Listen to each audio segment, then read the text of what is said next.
So, Mark Norman. Oh, wow. Going right in. Huh? No intro, no nothing. Have we ever met? I don't think we've ever had a conversation, maybe a hello at a club or something. But yeah, that's comedy. You know, you're LA, I'm out here. But were we in New Faces at Montreal the same year? Oh, maybe. Like 2012? Yeah, with Pete Davidson, Yeah. Chris D, Yeah. Schultz. Yeah. Yeah, Oh, I that guess was so. a big year. Big year. It's all Yeah. downhill after that. Actually, even Rick Glassman was that year. Ah, and I he's a remember cute I dude. got a bad review. This reviewer loved Rick Glassman and hated me, and maybe that's why I don't like Rick anymore for all this time. Did you have a good experience at the Montreal New Faces? I did. I had a great time. I got a manager. I got laid. Really? Yeah, I had a great time. I was the manager. I fucked him. But yeah, good times. I love Montreal. Just a fun city, and that used to be a fun fest. Now it feels kind of like it's fizzled out. Okay, so that's the last time I saw you. You look exactly the same. Thank you so much. So Somehow do you. You look younger. You guys, Liquid Death's new iced teas are available now with free shipping on Amazon and at retailers near you. Trash Tuesday listeners get 20% off your first Liquid Death apparel purchase, available exclusively at liquiddeath.com/trash. That's liquiddeath.com/trash for 20% off their very cool, one-of-a-kind apparel. You know, you're stewing over a health problem you have. You almost resort to texting your group chat to get your friends' opinions. Don't do that, you guys. Go to ZocDoc.com/trash and download the ZocDoc app for free. Then find and book a top-rated doctor today. Many are available within 24 hours, and that's ZocDoc.com/trash. ZocDoc.com/trash. Lumi's starter pack is perfect for new customers. It comes with a solid stick deodorant, cream tube deodorant, 2 free products of your choice like a mini body wash, deodorant wipes, and free shipping. As a special offer for listeners, new customers get $5 off a Lumi starter pack with code TRASHTUESDAY at lumideodorant.com. That's lumideodorant.com and use code TRASHTUESDAY for $5 off your starter pack. This show is sponsored by BetterHelp. Visit betterhelp.com/TrashTuesday today to get 10% off your first month. That's BetterHelp, HELP.com/TrashTuesday. Hey Sluggies, I am here in beautiful Toronto. I'm so sorry I'm missing all of these New York episodes. I was out sick with cluster headaches, but I am now on steroids and ready to party. You can come see me live on the Welcome to Anniewood tour. Next stop is Raleigh, North Carolina. Raleigh, North Carolina, May 11th and 12th. That's going to be with Josh Potter, coming to that one. I'm then going to be in Magoobies the beginning of June in Baltimore. You can see me at Wise Guys in Salt Lake City, also with Josh Potter. I'm going to be, at the end of the month, I'll be in San Antonio at the LOL Comedy Club. I also have a lot of dates planned that aren't up yet. I'm going to be going to Philly, Austin, San Francisco, San Jose, a lot of things. But go to annieletterman.com/shows to get your tickets. And then every Thursday at 12 p.m. Eastern, 9 a.m. Pacific, you can come to Anniewood on YouTube and watch my solo podcast. We got a lot of amazing guests. It's going to be so incredibly fun. We also do a live chat on YouTube, so come check it out. Have fun with Mark Norman. Hi Slugs, I am on tour. I'm going to be in Boston, New York City, Atlanta, and Raleigh. You can get tickets at EstherOnIce.com. I've been here in New York working on my stand-up. I cannot wait to have fun with you guys at these shows. I will see you. Get tickets at EstherOnIce.com.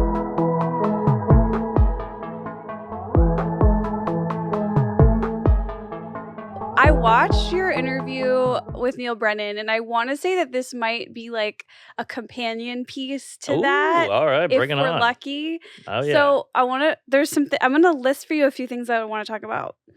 You grew up in a dilapidated mansion in New Orleans. Yes. You've wet the bed. Oh, yeah. Staying at women's places. Big time. Your wife met your parents and it validated for you how weird they are. Yes. This is great. You have sleep problems. Big time. Okay, a lot of these are things that I relate to. All right. So I'm like ready to go. Okay, my parents won't talk to you either? Wait, your parents don't talk to you? No, I'm just kidding. Okay. But they're a little distant. Okay. They just doing their thing. I'm doing my thing. Okay, so that would actually already validate something that I'm suspect of. Mm. Were you emotionally neglected as a child?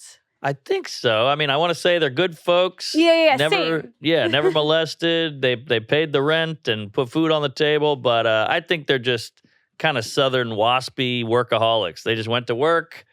We watched Seinfeld at night, and then we did our own thing. Wait, that's very similar, except not waspy workaholics. But okay, so I've always felt like I had a pretty good childhood, and I've always said that like I was watched, not raised, meaning like Ooh. they kept me safe, like they knew where I was, but no one really interacted with me. Mhm. And like they even like took me to dance class, and like, you know, if I wanted, I was like, oh, I want to try tap dance. Like they drove me there. But I am always like, why is there this hole inside of me? And I recently learned it's because like my emotional needs were not met. Like one time my fiance was like, you just seem like someone when you were a little girl, no one ever spoke to you. Wow. Do you feel like you're a little girl who's never been spoken to? I'm Anne Frank. No. Yeah, I guess. But I don't know. I had a bunch of friends. I was never home. I was out skateboarding all day or at a sleepover. So I made it work. Yeah. But I never felt like we could talk. We never had a birds and the bees or any of that shit. Yeah. Okay, same. In fact, when I asked my mom where babies come from, she said, I don't know. Whoa. Yes. That's crazy. Yeah. So, and I also always was sleeping over at Yep. places. And me and my older sister, like once we both got boyfriends, we were never home, like always with a boyfriend or always with like friends. Okay, so it's crazy to me that you grew up in a dilapidated mansion in New Orleans, mostly because I've been to New Orleans once and it was like the exact opposite of everything I've ever experienced in life. Like doesn't even seem like it's in our country. Yes. I noticed there's a few memories I have. Please. One, there's like a bad smell on most streets. Yeah, a lot of urine and vomit. Two, the old houses seemed scary just from like walking past them. Yeah, they're terrifying. And then the third was I thought the cemeteries were like at least very cool and creatively inspiring. Yeah, wow, good notes. So if I was scared of these mansions from just walking by, were you scared living in one of them? All the time. And we don't believe in streetlights in that city. It's weird because it's like this touristy city where everybody's coming in from Cleveland and all these places. So you'd think you'd light the fucking place up. We'd like to not get mugged, and the crime is through the roof. So, yes, terrifying. We had a house alarm that would go off at like 2 a.m. And as a 9-year-old, you're like, well, there's somebody in the living room. That's just weird. You know, you're on the second floor and they're below you. Then you come down in the morning to get breakfast before school and the TV's gone. Are you serious? Yeah, so it was a little jarring. I think that's why I'm so skittish. But you got used to it, you know, and like when the alarm would go off, we had a connection to the police. Like it would trigger the police, so they would call. And if you said Batman, my parents made the code Batman so us stupid kids could remember it. And so the police would go and you go, Batman, and then we'd hang up and go back to bed. And Batman meant everything was fine. Batman meant we're not dead. Were you then awake at night, like listening for scary sounds, like you couldn't sleep? Like, because sometimes I'll be in bed, I'm like, is that a sound? Like, yeah. Did you have that? All the time. Oh my God. And I think I walked in on a few robberies. Not walked in, but saw them happening. And that was pretty scary. And I think I have a repressed memory because I think about this all the time. This is so crazy. Because our house was so dark and dusty and fucked up that like, I think I saw a guy at night in like a little tucked away, like hiding. And I think I blocked it out and just went to bed. And now every time I go to my apartment, I have a tiny apartment. I check every closet. I check under the bed. I'm convinced there's a guy in my house all the time. This is so insane. It's like so hard for me to understand that someone who grew up in a dilapidated mansion in New Orleans, like how did we end up in the same career? Like we seem so different, but also I feel like I am afraid of the same things, but you actually like experienced it. Like I was always afraid someone was breaking into the house. And in fact, I still have recurring nightmares where I'm in my childhood bedroom and someone is coming to the front door of the house. Oh, yeah. Do you have dreams like that? Not really. I have daydreams. Like I'll just think about like somebody knocking on the door, trying to get the door open. But I don't know. Daydreams, Mark. Everything you're saying is like so Oh, severe. really? I didn't know this was that crazy. But yeah. We got broken in all the time. It became kind of normal. I mean, our stairwell with this big spiral staircase going up to the second floor, it had no railing. So I would just go every day. Like that was normal. We had a big window with duvetine flapping. It was just became normal. Were there ever any like positive experiences about living in like an old mansion? Like what were those? Good question. No one's ever asked that. So I was a big skateboarder. We built a half pipe in the backyard. Nobody cared. We built like rails and stuff to grind on in the big parlor. We had this huge parlor, and we would just skateboard in the parlor when it was too hot out or at night or whatever. So we could skate in the house. We had a basketball goal in our parlor, so we could play basketball in the house on a hardwood floor.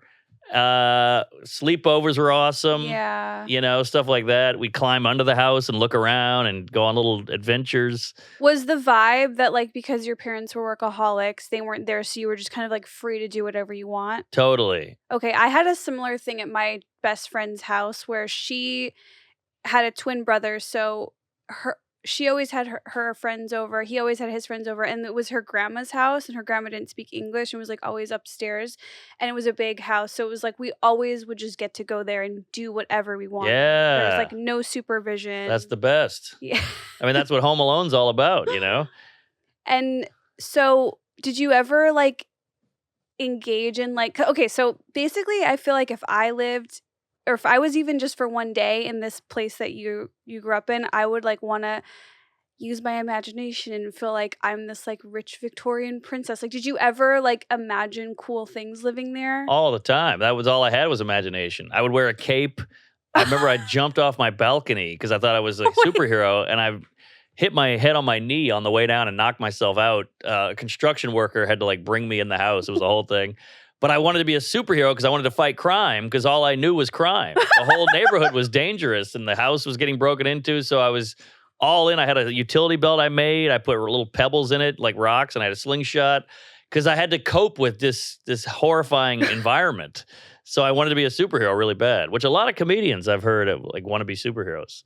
Oh, one of my best friends in comedy, this guy John Campanelli, he has like a Batman poster in his room. There you go. And There you go. Late 30s. Yes, Seinfeld's obsessed with Superman. Yes, you know, true. it's a thing. But so it sounds like you and your parents they watched Seinfeld with you. So there was like that was probably, I'm assuming, was that like your intro to like, oh, this is what stand-up is? I could do that? Yeah, pretty much. Yeah, and they liked it, which was weird. Like, whoa, this is getting their attention? Maybe if I do this, I'll get their attention. Hell yeah. That is, yes, totally same with like, well, for me, actually, I would say more like growing up, we would go to family functions, and my dad was Jewish, and we would always be with my mom's side of the family because my dad had me very late in life, so all of his family was dead. But like, so we'd be with my mom's family, the Gentiles, and my dad was like the silly Jewish guy, and he would always get laughs. Mm-hmm. And so I saw, and like I was like, oh, that's a way to like, get approval. Or whatever. Yeah, suck people in. So, what are you, a Polak?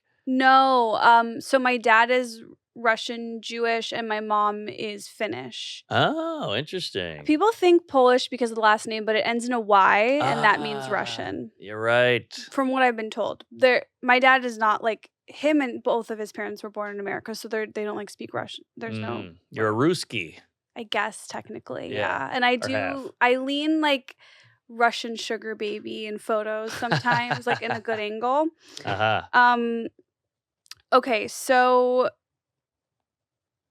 you said on Neal Brennan's podcast that when your wife met your parents, it validated for you that they were weird. And I have the same experience. Like when my fiance met my parents, even actually like when my college friends met my parents, it's like, oh, this is not normal. This is weird. Mm-hmm. Do you know what the weirdness is about them? Sure, yeah. Well, there's so many things. How long is this?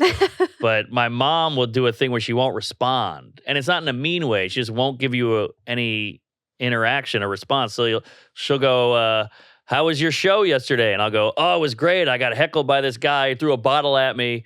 and she'll just stare at you.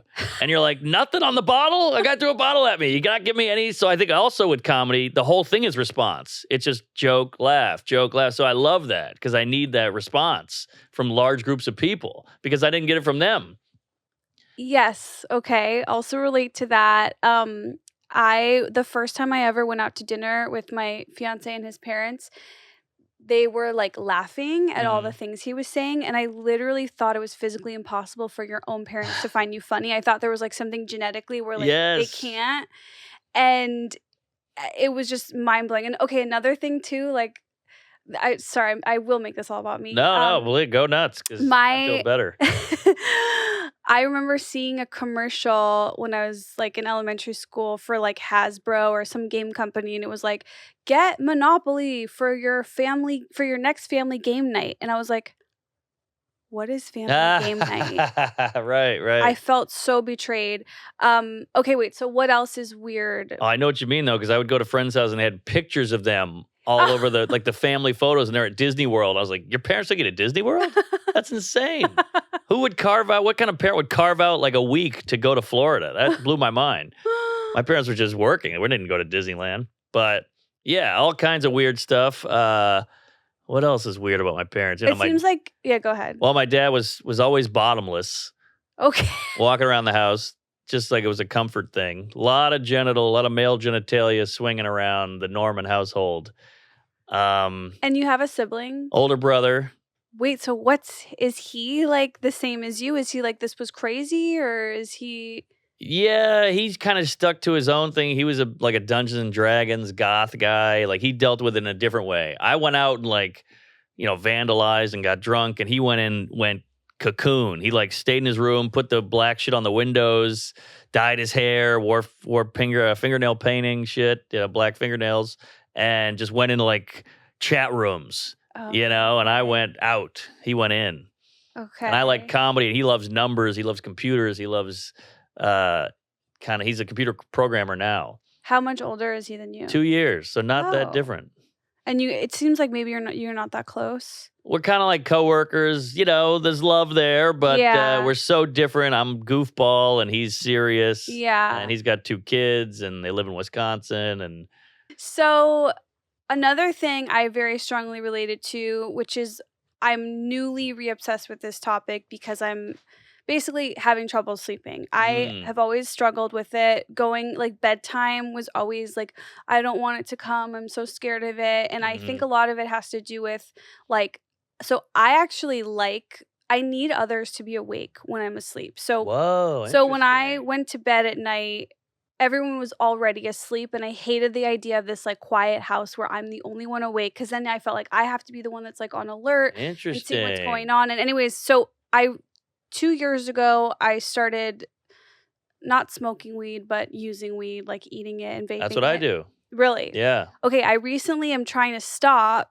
I know. Is it bad? Is there side effects? Well, I don't want to like scare Talk to me, sister. I can take it. Wait, when did you start using it? I don't know, 8 months ago. Oh, really? Yeah, but it helps. No, it is like, so okay, weed solved so many of my problems. It helped me with sleep. It helped me relax. I think for the first time in my life, like I learned what it felt like to relax. And weirdly, I didn't realize this till I stopped using it, but it was like helping my digestive issues. Oh, sure. So the reason that I stopped was because I did hear that it's like, it does age your brain faster. Oh, really? And age the brain. Whoa. And if you're getting your dopamine from drugs, you're not getting it from like effort. I'm getting into a little bit of a tangent, but I'm really trying to focus right now in my life on like getting my rewards and my pleasure from effort, because I don't know if you've experienced this, but I feel like when I first started stand-up, I loved it and I got pleasure from doing it, right? Like after a good set, I got like that high and that buzz. And then as time went on, I kind of got less interested, and which is another thing I want to talk to you about because you seem like you've never lost interest in it. And then it was all about like being done and getting high after. Whoa. And so that's why I'm cutting back. But anyways, that's why now I'm having more trouble sleeping. Anyway. Interesting. So much to talk about. Fascinating. So right now you're using weed to sleep, and that's helping Just you. to sleep, not the dopamine thing. Like I hate being high. Oh, okay. I just like it to help me sleep because it kind of shuts me down a little. Do you eat it or what do you? I do a little gummy. Okay. And very low. I'm a real lightweight. Okay. And so has that like solved your sleep issues for It helps for sure, yeah. Because on Neal's, you said you were taking some like illegal. I'm taking a thing called, it's a schizophrenia drug. Do you still need that? I used to take a full one. Now I take half of one and the weed, and it seems to be working. So I'm taking less of the drug, but I'm still taking some of it.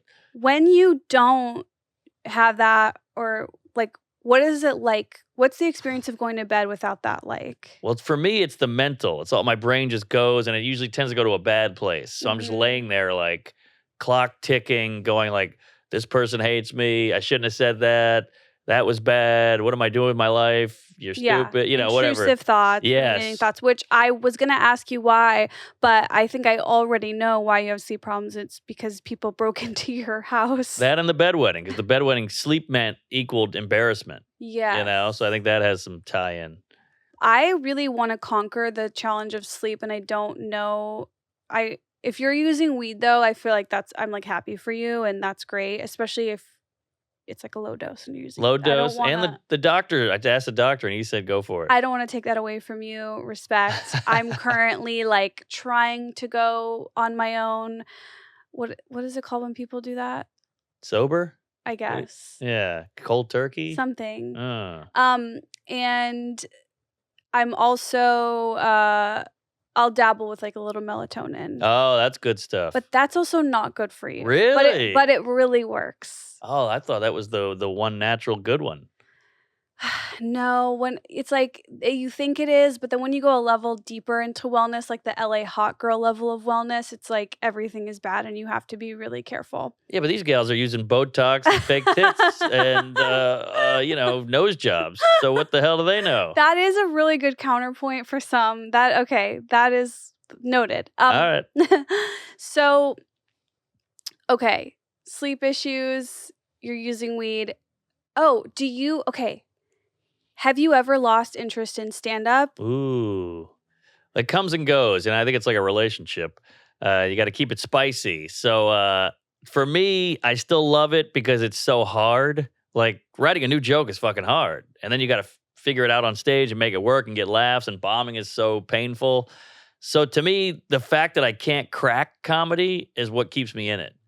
Does that make sense? Yeah, totally. And the rewards, I think, get better. Like, I just taped a Netflix hour. I'm doing theaters now, not to brag, but I'm just saying, like, it's so much nicer because those open mic days were hell. Bar shows, getting heckled, all that shit was hell. No one listening. The TVs are on behind you.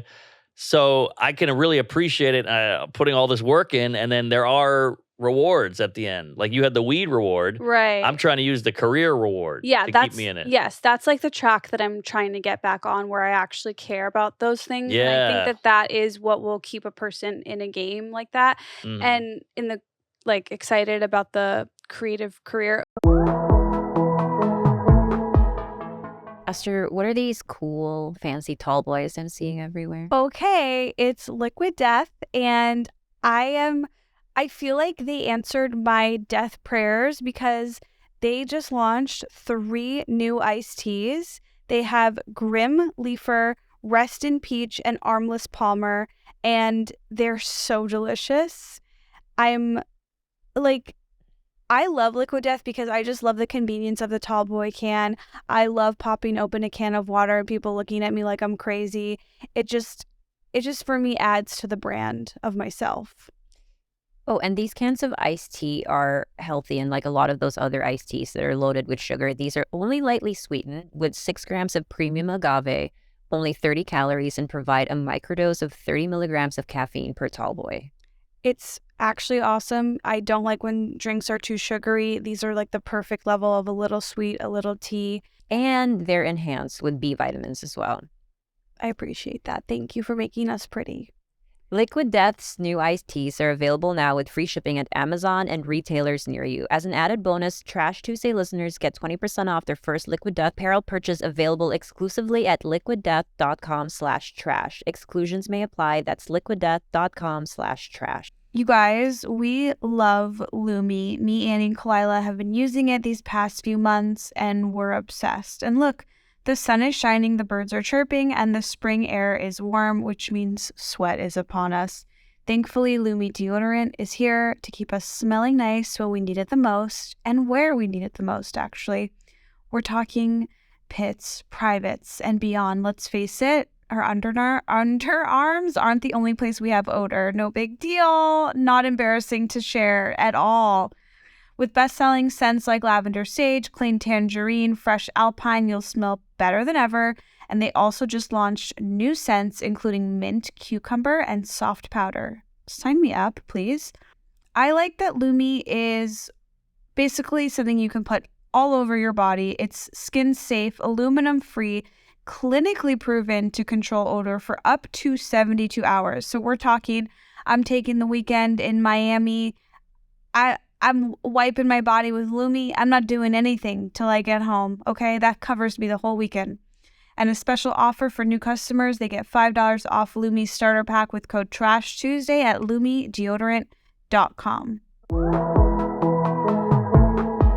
So I did listen to a couple minutes of your solo podcast, and I was so glad that I did, because you talked about something that I really don't hear a lot of people talk about, which is like, you still bomb. Oh, yeah, all the time. And in my head, I'm like, no one who's good bombs. I'm the only person who bombs. Like, I have gotten so used to things not working that, like, when I go home and my fiance's like, how'd it go? I'm like, it was fine. He's like, you bombed. And I'm like, well, I can't, like, think that, or I'll just stop doing it because I'm so bad. Absorb it. Let it sink in. It's going to hurt, but it'll motivate you to kick ass again. I get off on failing on stage. Like, I'm like, oh, I can handle it. And that makes me feel strong and tough. And it was just really encouraging to hear that you're, like, open to going up there and failing. Oh, yeah. Because if you fail and come out of it, there's nothing better. To me, a new idea working, it will bomb. Also, I used to see Louis C.K. in the height of Louis, like pre-cancel, bombing all day long. And it was like motivating for me because I was like, ooh, that's a great idea, but it didn't connect. The audience didn't get it. And seeing this guy at this level, this was like when he was the guy and he would bomb a lot. And I remember being like, all right, that gives me hope, because bombing gives you information. Like, okay, that's not good. That kind of worked. Take that out, you know? So you got to do it. Okay. Do you deal with, though, the insecurity that, like, what if some of the people are in this crowd specifically because they're a fan of mine and they want to see me? That is tough. I hate that. I hate it, too, because I want to work out and they're like, oh, I like this guy. Now he's not that good. Fuck him. And I'm I like, no. feel like that's a really good excuse to, like, keep myself from growing, because I'm like, well, even if like 1% of the people in this room, it's just 1% that like came because they are my fan, like that sucks. It's so much pressure. You do not want to let someone down who likes you. Feel the same way. It kills me, but you got to do it. And you got to think of the long term. The long term is you'll have a special out in a year or whatever, and they'll see that and be like, oh, that was great. That's true. Like, I've even had people DM me and be like, I saw you at the Comedy Store. You had swagger up there. And I'm like, okay, like, I guess, like, at least if I show them that. Yeah, no. Just be like, I'm working out tonight, you know, or say that up top, just to give them a little bit like, oh, okay, this isn't her normal stuff. Oh, I didn't even think to do that. And some crowds love that. They're like, oh, we're getting to see the inside shit, you know? Yeah. So. I know that I certainly, as like a nerdy person and a fan of like creative people, I would like that experience more, at least more than when I've gone up and I've just like been insecure and like delivered the old boring jokes that I know work. Because then I'm like not, okay, that's another thing that like since I've been in New York and like really giving a fuck about my stand-up, it's like one of the keys is being present on stage for me. Do you feel like that's really important to you? Definitely. Okay. And I can get very robotic. I'm a fucking machine. I'm autistic, obviously. So like, you gotta, when the guy's talking, just go, hey, stop talking. Because I used to go, don't ruin your momentum, don't ruin your rhythm. But it's better to just address it. Yes, being present is like, again, it's kind of scary because it's unknown, and also if you're not mentally active in the right way, being present you can just like fuck it up even more. I don't know. Totally, But totally. it's not worth doing, I think, if in the long term, if you're not like fully present. But also, one last thing before we move on, Yeah. I think you got to remind yourself, because we've all been there. The stand-up is kind of boring. It's not as fun as it used to be. I used to be a janitor. I used to move furniture. I used to work on a construction site, sweeping up sheetrock. We get to do comedy. You got to remember that. Even when you're like, I got nothing out of that. It didn't really get me off. Just think, I still get to do it, though. I still get to be a comic and go on the road and tell jokes and do shit like this, where you sit down and talk in front of cameras. You got to be grateful for that. That is a really good mindset. It's hard to have that, though, because I do feel so much shame in being a comedian. Really? What do you mean? Well, it's like, first of all, even just now, the fact that we're having a semi-serious conversation about stand-up on a podcast, it makes me want to die. It's so cringe. But I Well, do yeah, think we're okay. actually... We're getting somewhere. Yeah. We're not being too pretentious. We're not like, let me tell you about the art form and here's how I break down a bit. We're not doing that shit. Right. Like, I think, though, that actually what I'm saying is different from what you're saying. But the thing that makes me so cringe is when people do take it too seriously and they think that they're like curing cancer about telling jokes. Like, we don't want to be that. But I think what you're saying is actually the opposite. It's like, hey, this is silly and fun. Yeah. And like, let's be appreciative of it. That is interesting. I'm like, I guess that is cool because I was a Johnny Rockets waitress. There you go. But I was also very performative for me, so it's not quite like sweeping up. But you know when you get sick of your boyfriend or your husband or whatever you're going with here, fiance, and you get sick of him, and then another girl hits on him, and you're kind of like, oh geez, and you get pissed at her, and then you're like, wait, I like this. This is my guy. Fuck you, bitch. Get out of here, you whore. You know, that's when stand up. You got to remind yourself, like, I got a good thing here, and I want to keep it. Because when the pandemic hit, it got taken away. I was crushed. I didn't realize how much I relied on it and needed it for a purpose in life and a goal and all that shit. So that was an eye opener. Okay, off of that, I would say that now that I'm back in it and like thinking about ideas and jokes and trying things, like I noticed that my anxiety has been greatly reduced because I've realized that I'm a person that I need some sort of a creative outlet or like a project because if I don't have that, it's going to be intrusive thoughts, ruminating thoughts. It's going to, like, my brain will go circle, dot, whether it's about a creative, passionate thing or if it's about like, oh my God, like that person doesn't like me or, you know, I fucked this up forever. So I do think that, I don't remember why I got to that point, but it's like, to fight the intrusive thoughts, it's like just throw some creative spirit on it. You got to have a goal, and it's good, you know, when you have that thing where you're like, oh, I have 2 shows tonight, and you kind of get that nervousness, like, oh shit, I got to like kind of prepare or mentally get ready. That's good for people. Yeah. Everyone wants to avoid that part of life, that little discomfort. Lean into it, go for it, and you'll be happier after. Otherwise, you're going to just sit online all day, and that's going to make you way more fucked up. Yeah. Which is what the whole country's doing, basically. I'm trying to think, like, if someone is not, like, a person who has stand-up, like, what are other creative outlets that they, like, can focus on? Like, I'm just trying to think, like, if it was the pandemic and I couldn't do... which also, when I go back to LA, like, I won't be able to do it as much as I'm doing it here. Mm-hmm. Which, side note, do you know that you're kind of, like, the gold standard for, like... stand-up obsession and like how many sets people do. Wow. Like you're like the unwell example. Yes, it's like no unwell. one can feel like they're doing enough because someone could always be like, well, look at how many sets Mark Norman does a week. But I'm also filling a hole, and I just love it. And I think, and it also has a lot of people hate me for that. Why? Well, they're just because it shames them. They're like, I didn't do any sets. People go, well, he did 3, and you're like, oh, well, fuck that guy. No, you always need someone like ahead. Like I think that's a good, and it's also impressive that you've maintained that reputation for like 10 years. That's why I'm like, how are you still so into it? But I get it. Yeah, but it's fun. It's good. So, okay. And what else am I doing, you know? Is receiving compliments uncomfortable for you? Yeah, totally. Okay. That I recently read from this like psychologist that it's likely because your parents never complimented you. So it's like a weird, uncomfortable thing. Definitely. Yeah, I have that too. I'm like, if someone compliments me, I'm like, ew, I'm disgusting. Like, ew. Yeah, know? same. I went to film school and I had to write or make this movie at the end of it. And I showed it to my parents and my mom goes, this is bad. And I remember being like, damn, that hurt like hell. But that still feels familiar. Okay, so a couple, like maybe 8 years ago or whatever, I did this pilot for HBO that was about me going back to my high school and auditioning for the musical, like as a grown That's funny. adult. And we like filmed documentary stuff in my parents' house, and we caught my mom on a hot mic, like didn't know she was being recorded, and she was like, "This is really sad. Like she can't sing. Oh, This is gonna be really bad." oh my God. That's so Finnish. You know? Holy moly. Oh, so you're familiar with the Finnish culture? Sure, slightly? I've been there. It's You've been very. to Finland? I have. I did a gig there. Yeah, Whoa. I opened for Bert Kreischer there years ago. Did they but laugh? barely? Yeah. I got a lot of compliments after, but it was like they're very stiff, stoic people. Yes, that's how my mom is. Like very dry and like all monotone Mhm. and like nothing is funny or, Yeah. unless like you fall down. That's right, funny. right, exactly.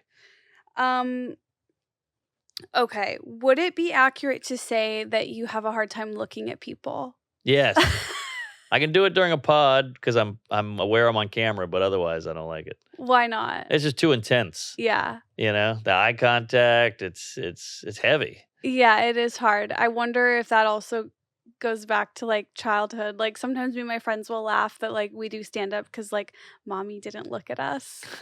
So I don't know. Maybe. Makes sense. My lady wants it in the bedroom, and I can't do it. I look at her nose or her ass or the cat. I struggle with that too. Like, yeah, I can't. Sometimes there's a good time for it, and sometimes I can't do it. Yeah. Sometimes I'm like, I need to disassociate. Okay.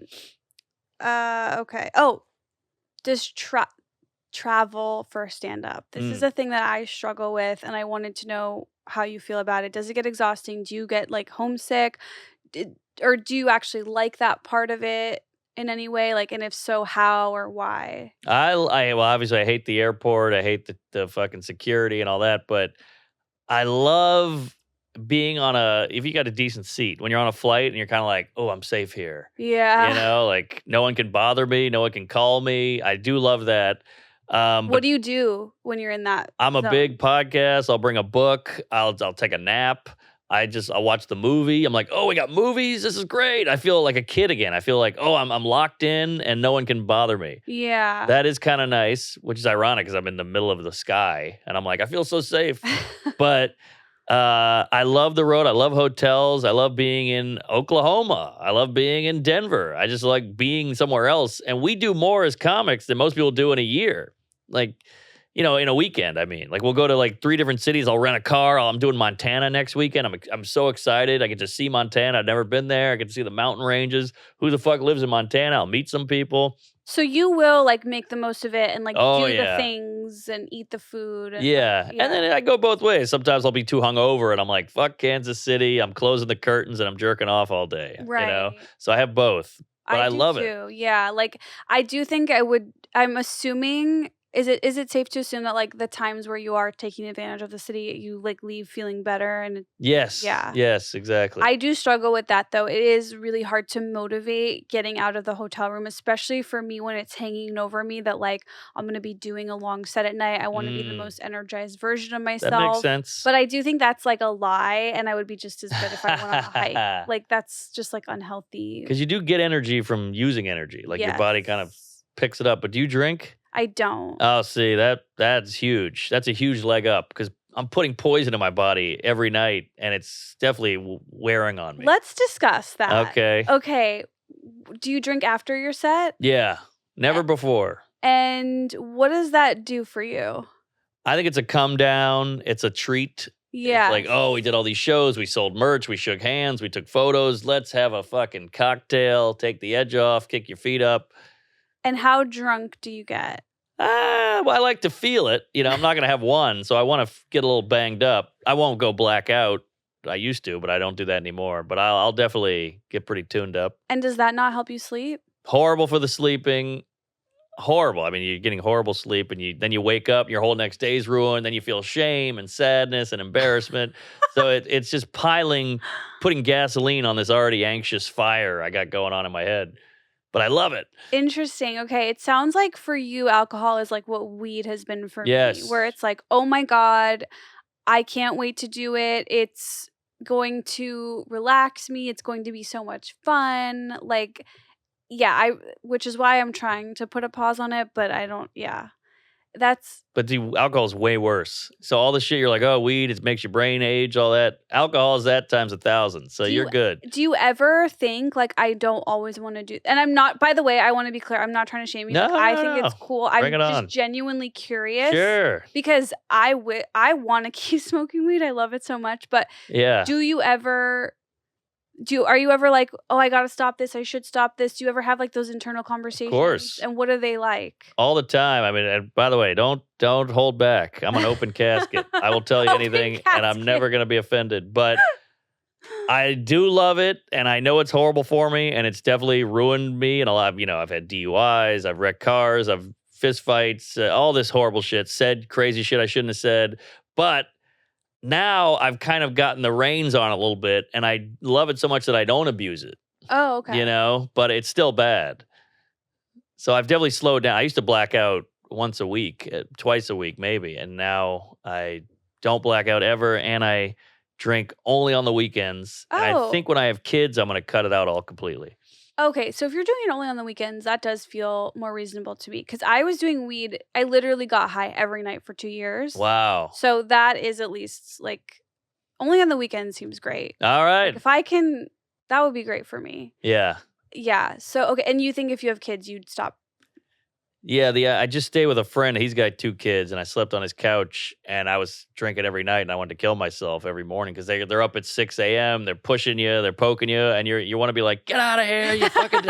We should have aborted you, but I'm like, just so hungover with kids, it makes you realize like I couldn't do this if these were my kids. Right, it like physically wouldn't work. Yeah. Does your wife drink? Yeah, she's a booze hound, which is what we get along. We go out, we drink together. That's fun. Yeah, it's super fun. The sex is a sloppy shit show, and we all have a good time. But yeah, again, maybe with the kids, it'll slow it down. Okay. Thank you to our sponsor, ZocDoc. ZocDoc is the only free app that lets you find and book doctors who are patient-reviewed, take your insurance, are available when you need them, and treat almost every condition under the sun. Okay, have you been stewing about a health problem you have? You almost resort to texting your group chat and get your friend's opinion? You're extremely unlikely to find a quality medical advice in your group chat, but you can find it from a doctor on ZocDoc. Thousands of medical professionals on ZocDoc are there to help you. They listen like a friend, and they give you expert care you need. Look, I absolutely love ZocDoc. I've used it twice now. I had a toothache at 11 p.m. I got a doctor's appointment for the next day at 10 a.m. My teeth no longer hurt. I had a beautiful woman floss my teeth for me. I had a cavity filled. I got a free toothbrush. It was heaven. It was the easiest thing to do. I loved it. I knew it was going to be a great experience because I read all the reviews and it was incredible. I went to a neurologist for my cluster headaches. I had reached a breaking point where I was like, I've got to go see an expert. I was able to get one 2 days after my appointment, after my first ZocDoc inquiry, and I was able to go get on steroids, try to kick these headaches. I mean, it was just really an amazing experience. I knew they took my insurance. It was just so easy. It was incredible. I am such a ZocDoc supporter. You guys got to try it out, and it's completely free for you, so there's really no excuse. ZocDoc is the only free app that lets you find and book doctors who are patient-reviewed, take your insurance, are available when you need them, and treat almost every condition under the sun. No more doctor roulette or scouring the internet for questionable reviews. With ZocDoc, you have a trusted guide to connect you to your favorite doctor you haven't even met yet. Millions of people use ZocDoc's free app to find and book a doctor in their neighborhood who's patient-reviewed and fits their needs and schedule just right. When you're not feeling your best and just trying to hold it together, finding great care shouldn't take up all of your energy. That's where ZocDoc comes in. Using their free app that millions of users rely on, me included, you can find the right doctor that meets your needs and fits your schedule. Book an appointment with a few taps in their app and start feeling better faster with ZocDoc. Go to ZocDoc.com/trash and download the ZocDoc app for free. Then find and book a top-rated doctor today. Many are available within 24 hours. That's ZocDoc.com/trash. ZocDoc.com/trash. This show is sponsored by BetterHelp. Getting to know yourself can be a lifelong process, especially because we are always growing and changing every single day. First of all, if you're going to date someone and they're not in therapy, ick, vomit, run away, which means you need to be in therapy so that you're not an ick, vomit, runaway situation. And I think BetterHelp is the perfect place to start if you haven't done therapy before. It just makes it so easy for a beginner, right? Like, it's all online, it's very popular, it's accessible, it's affordable. It's such a good way to just dip your toe into the therapy game. And you can discover your potential with BetterHelp. Visit betterhelp.com/trashtuesday today to get 10% off your first month. That's BetterHelp, HELP.com/trashtuesday. How do you function when you did not get sleep? Oh, it's bad. It's bad. Cranky. Your brain is slower. And as a comedian, you got to be on. You got to be with it. So it just your whole body just feels shittier. So when I get a good 7 hours, I'm a pistol. Right. Yeah, no, like not getting sleep and then having to work is so scary. And then that anxiety will like keep me up even longer. 'Cause anxiety. You're like, oh my God, I'm only going to get this many hours. And then it gets less and less. Exactly. I think like if I just got advice from someone that was like, just forget about that. You'll be fine on 4 hours. Like tell yourself you'll be okay. I don't know if that'll work, but. Well, I heard of 2 tricks. One from a smart meditative yoga douche. He told me that all these thoughts that are going by, look at it like traffic and just let the thoughts go by like cars. Don't let them, grab one and think about it. Just go, oh yeah, that is shitty, and let it go by. Look at it like cars on the road. And I was like, that's pretty good, and that does help. And then the one breath in, one breath out, do that 3 times. That actually helps. Oh. So just lay there at night going, yeah.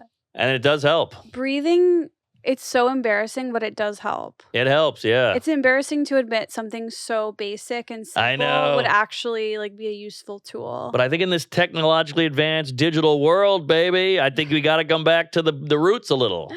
Do you find like that you're a little burnt out on like screens and social media? And oh yeah. What are the things that you'd rather be doing with your time or that you're trying to do more of as opposed to like scrolling? Well, I used to write every day for an hour and change every single day. Like, okay, what was that routine like? Like morning, coffee, like what was it like? Well, pen and paper or just like brain walking? Walking. For me, it's all walking. And like, I was a psycho. When I first started comedy was so hard and I was so bad at it that I would use my lunch break as a janitor and I would write in the boiler room alone for an hour and not eat, but I would write. And I got some great material out of it, and I kind of learned how to write jokes, but it was tough, just that motivation, because you want to just go to Subway and get a footlong and fuck a kid, but you got to go. That was a Subway joke. But, and then I was writing every day. When I quit having a day job, I was writing every day, and I felt like I was putting out good material. And then you kind of start coasting, and then you're like, fuck it, I'm hungover, I'm not going to write. And now I look at a screen instead of writing. And I'm like, I'm not getting anything out of this. I'm watching a fist fight and a deer getting shot or whatever. So I've tried to cut that out and just go to the writing again or the gym or whatever it is.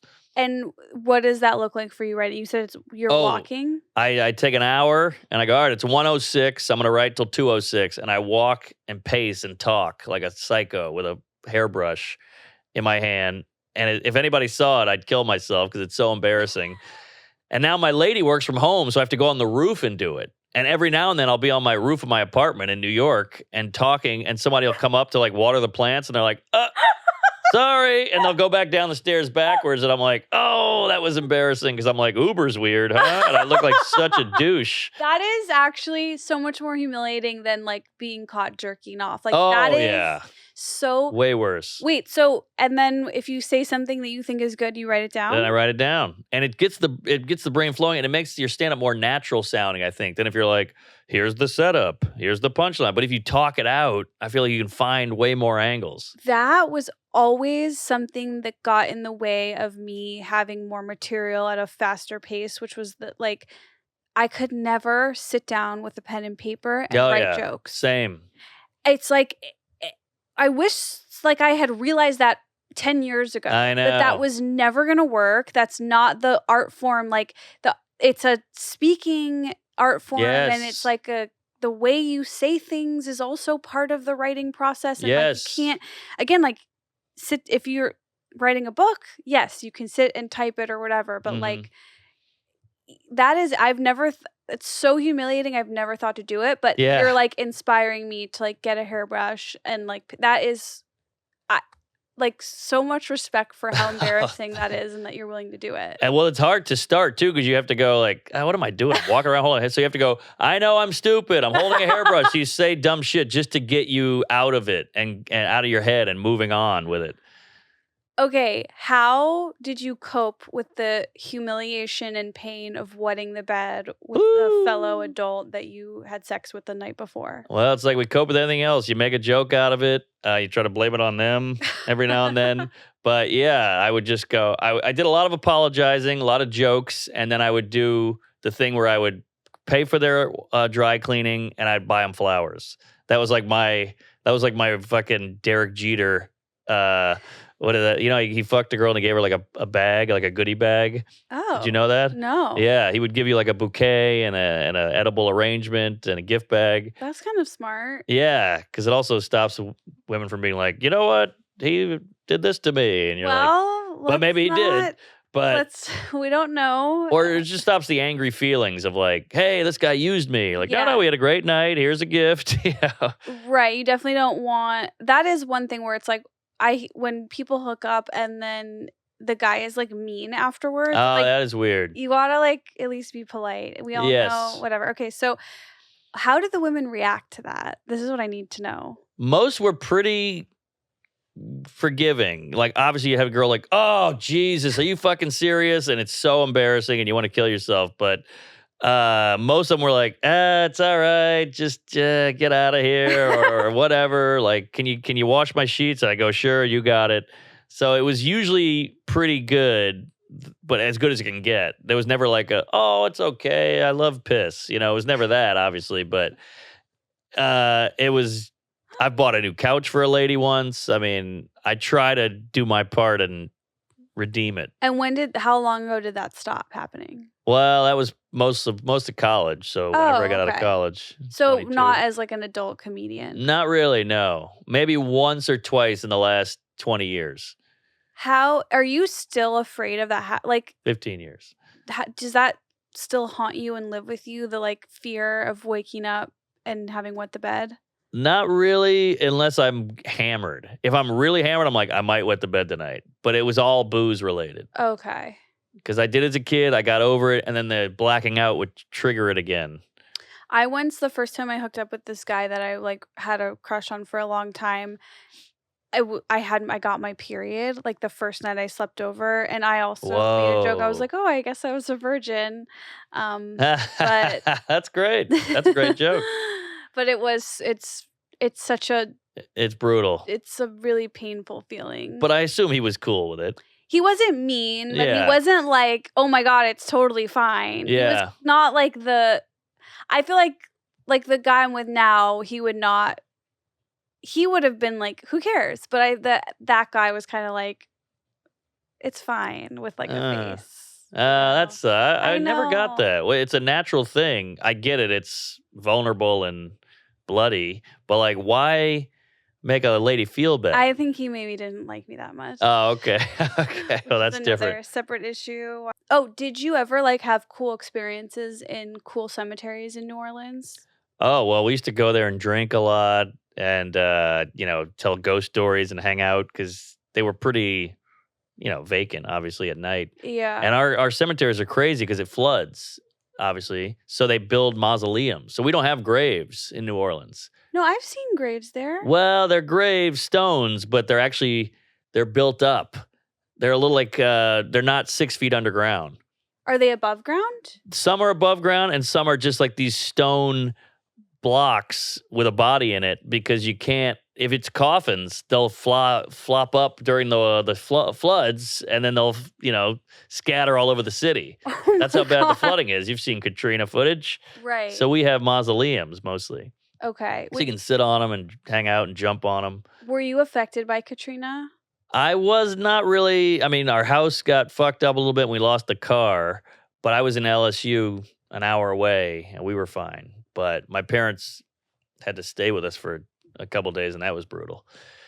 Do you feel like your parents are proud of you now? I think now they are. It took a while. What is like the vibe? Like, are they like, oh my God, this isn't, because my parents now I think are so, like, they thought I was such a nothing that Yeah. like any tiny accomplishment I've ever had, they were so shocked by. Ha! So it was like even I remember like the first time remember Craig Ferguson? I did a Sure. late night set on Craig Ferguson, and I still have this email from my dad that is like, I cannot believe how far you've, like, how much it was. That's huge. It was, but I look back and I'm like, they really thought I could do nothing. Right, Like, right. but so they are so overly proud now that it almost to a point where it makes me uncomfortable because Right. I'm like, so you only like me because I have Hollywood success, which is fine. Like, I'm so desperate for it that I'll take it anyway. But deep down, I'm like, it's like my mom wants me to buy her a pair of Uggs. Like, what do you really like? But Yeah. do I get that. they feel, is it like an overwhelmingly proud or is it just like a little bit of a pat on the back? It's like, wow, how about that? But I get what you're saying. But I do think when it hit home, that's when it really connected with them. Like I was doing the theater in New Orleans and it sold out and they were like, oh, wow, this is crazy. Like when it's in their town and they can see it with their eyes, it's not like I got into the cellar or I did this show in Poughkeepsie that went great. They're like, I don't know what that means. But when it's in the city they live in, they're like, oh, this is real. And then people are hitting them up for tickets and they're like, oh, shit, when it came home to roost. Yeah. And that's when they opened their eyes to it. When I shot my special, I did like part of it was just like documentary footage of me and my parents, and they came to watch me headline Gotham, and Whoa. and I think it's in the special where I'm like, Dad, like, are you proud of me? Like, I'm headlining Gotham. Oh God, I could never do that. And he literally goes, well, it's not Madison Square Garden. Oh, that's classic. That's a great line. Wait, why could you never do that? I could never go, Dad, are you proud of me? Wait, really? No, that would be too awkward. Interesting. I'll ask That's great. for it. I think that's healthy. I'm too like, I don't want to make them feel weird or I don't want to feel weird. But I will say that maybe because there's cameras rolling, that like makes it easier. Because Sure. this is all kind of silly. Sure, of course. But that garden line that's a perfect button on the whole special. I mean, that sums it all up. They're like the best jokes in my special were said by my dad on accident for sure. Was he trying to be funny? That I don't think so. That's even better. Wait, where'd you grow up? I grew up in Skokie. It's a suburb of Chicago. Oh, Skokie. You've heard of it? I've heard of it. I don't know anything about it. I've heard Okay. it's a funny word, Skokie. It is a funny word. It's the world's largest village, and it's famous Hey. for a KKK march. Hey, there you go. Yes, because we had the highest number of Holocaust survivors. So the KKK chose our village to march in to sort of like really, really stick it to Jewish people. I don't know. Yeah, you hear that, black folk? You got off easy on that one. Yeah. I think people forget that the KKK hates Jews and Mexicans. They hate everybody. They hate everybody Yeah. except for, I think they hate non-Catholics. Like they even hate certain white people with different religions. Oh, okay. So yeah, and same with the Holocaust. Holocaust had gay people. It had black people. That's true. Jews Very really steal inclusive. the show, but there Yes. are others. Yeah. Jews steal the show with the Holocaust. Black people steal the show with the KKK. So Do you have any Chicago gigs coming up? I just shot my special there. Where? At the Vic Theater. I love Chicago. That's It's awesome. a great town. Did you eat anything exciting? I had the beef. I had Okay, the beef Primantis or whatever. Not Primanti. That's Pittsburgh. Portillo's? Portillo's. Yeah. I had that. I had this guy, Professor Pizza. He's like the Chicago staple. He came out and cooked pizza in the green room. What else did we had? We had a bunch of. Did you have a hot dog? Had a hot dog. Went to Lake Michigan. Saw the Green River. It was during St. Patty's. I'm the only douche who filmed on St. Patty's. The crowd was hammered the whole time. Oh, yeah. Wait, in Chicago, they take St. Patrick's Day so seriously. Oh, yeah. I hate it. And in fact, at my college, University of Illinois in Urbana-Champaign, they have this holiday called Unofficial, and it's Unofficial St. Patrick's Day. It's the Friday before. And all the Yes. kids start, have you heard of this? That's when I was there. The Friday before. They start drinking like at 8 a.m. 8 a.m. I saw them. Why is that okay? Well, I'm from New Orleans. Mardi Gras is the same way. Oh, okay. And every tailgate, they get hammered at like 11 a.m. I was such a nerd in college because I hated it that everyone was drinking. Obviously, because I was just like jealous that they weren't paying attention to me. But I was always like, in my head, I was like, you guys think that you're gonna drink and then just quit when you get out? Like you're not gonna be able to go to work either. You'll be too drunk. Anyway, Nah. I was a fucking nerd. Jeez, yeah, I know, right? Narc over here. Wait, you shot your special at the Vic. At the Vic, yeah. Went well. I love that town. I would put it number 3 as the best comedy city. What's 1 and 2? Well, I think New York is up there, but audience-wise, I think Denver might be number 1. Laugh-wise. Is that like based on the Comedy Works or other places too? Comedy Works, the Paramount, the audience there Really? get it, and I think more specials have been shot there than anywhere else. I always thought that was literally just because Comedy Works was like a great room, but you're saying it's audience related. Yeah. I did the arena there with Schumer, and that was killer. She did her special there. Whoa. Rogan has done a special. Dimitri Martin, Dave Attell, Greg Giraldo, Dana Gould. Like so many specials are done in Denver. What are your vibes on Philly and Boston? I feel like those I are love good. those. Yeah. Those are both great. The Wilbur's great, and anything Philly I love. Now, as a person who's lived in LA for 14 years, and now I've been in New York for 2 months for the first time, I have to say, and I know this might be like hacky, like new girl in town, but I'm so remarkably energized by the city, like physically, creatively, mentally. Like I love it so much to the fact where I'm like, this was a clerical error. I was never supposed to live in LA. Like, what did I do? Wow. And I'm curious, like, do you also feel, because you've lived here a long time, Mhm. do you still feel those things I'm saying, or do I Yeah. sound a little bit like new girl in town? Well, that's the thing about New York. It is energetic. It's great. It's fun, but it's also like that crazy gal who is fun in bed, but there's also tons of other red flags. The hobos, the kooks, the shitting, the subway's not running at the right time. You land in New York and you're like, oh, good to be home. Fuck, I can't get an Uber. Or the Uber's $800. Or I got shanked on the fucking air train. There's always something with this city. It just fucks you right in the ass. It finds a way. So it is great. It is awesome. It is culturally diverse. And we got every kind of music and food. And the city is beautiful. But it is hell in a lot of ways. It's not a natural way to live. The tiny apartments, the freezing cold, the trash piling up, the rats, there's a lot of downfall. Okay, yes, true. I could see after 2 months that becoming a little bit more Yes, annoying. enjoy it while you're here. It is a great, I'm going to raise kids here, I think. So you're here to stay. Like, I'm this here. is it. Yeah. Do you ever go to LA and feel like, oh, I could or would live here? I love LA, but I love to visit. And I'd say the same with Austin. Austin is beautiful. It's great. The weather is amazing. The beach in LA is great, but I feel like LA, I see through it within like a week. I'm like, all right, I'm out. I got it. I'm going back to a real city. What does that mean? What you see? What do you see? I think the people are a little vapid. I think it's a lot of chasing celebrity and not about real. I feel like it's not about like real talent or goals. Some people have talent, but it's not about like, oh, I want to work on this art form, or I want to progress at this. It's like I got to get a sitcom, or I got to get famous, or I got to be a TikTok, whatever.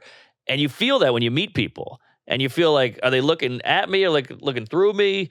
Then you show them, hey, this is my wife, and they go, well, she can't help me, fuck her. So then you're like, oh man, you guys aren't like real people anymore, and no one really is from there. It feels like.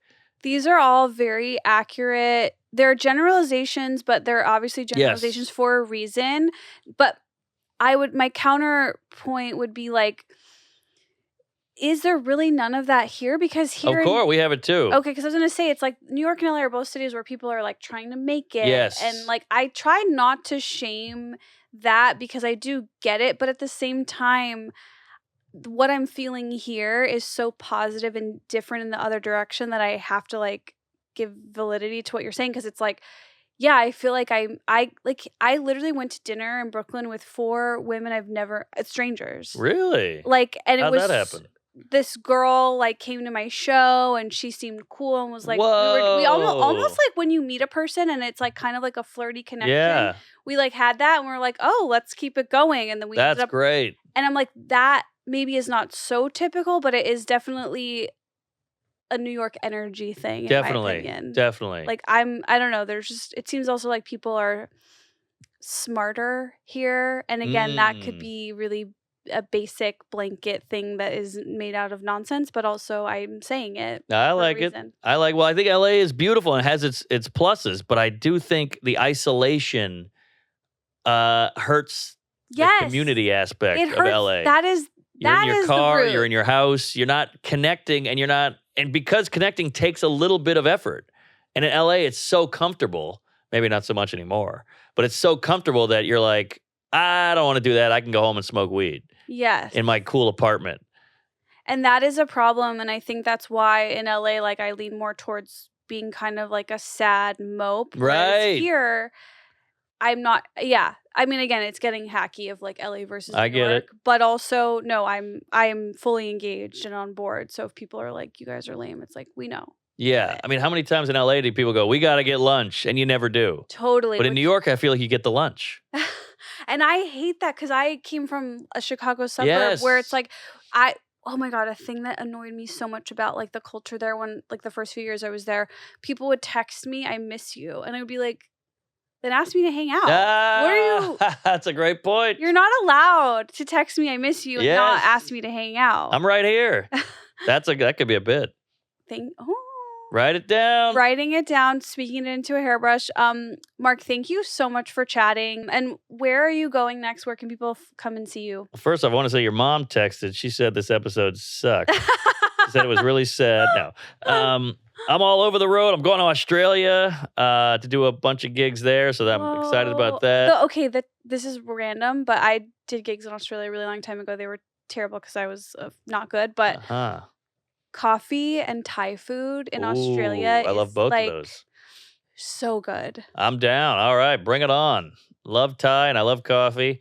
So yeah, MarkNormanComedy.com. I have a podcast called We Might Be Drunk and Tuesdays with Stories, and then you heard All Over the Road, which is my singular pod. What is Tuesdays with Stories? That's me and Joe List. We will go on the road and have adventures and then come back and talk about it on Tuesday. Does that come out every week? Every week. So you have 3 podcasts that come out every week. Yeah, it's a nightmare. I feel so much better. I've at times in my life I've had 4 podcasts and it felt like a human punchline. Yeah. Like culturally represented in media as like a joke, as like a girl with too many podcasts. But I think right now I have 2. Okay. Trash Tuesdays and My Pleasure, and I'm playing the Wilbur this fall for the first time. I'm really excited. That's one of the best rooms in the country. You're gonna have a blast. Oh yeah, great theater. It feels like a club. It's very intimate, but it's still 1,100 seats or whatever the hell. Oh my God. You're gonna love it. I'm excited. So for people listening, I'm coming to Miami, Boston, New York, Atlanta, and Raleigh. You can get tickets at EstherOnIce.com. And Mark, where can people get tickets to see you? MarkNormanComedy.com. And check out one of his 3 podcasts. Yes, please. We'll see you guys next week. Thank you.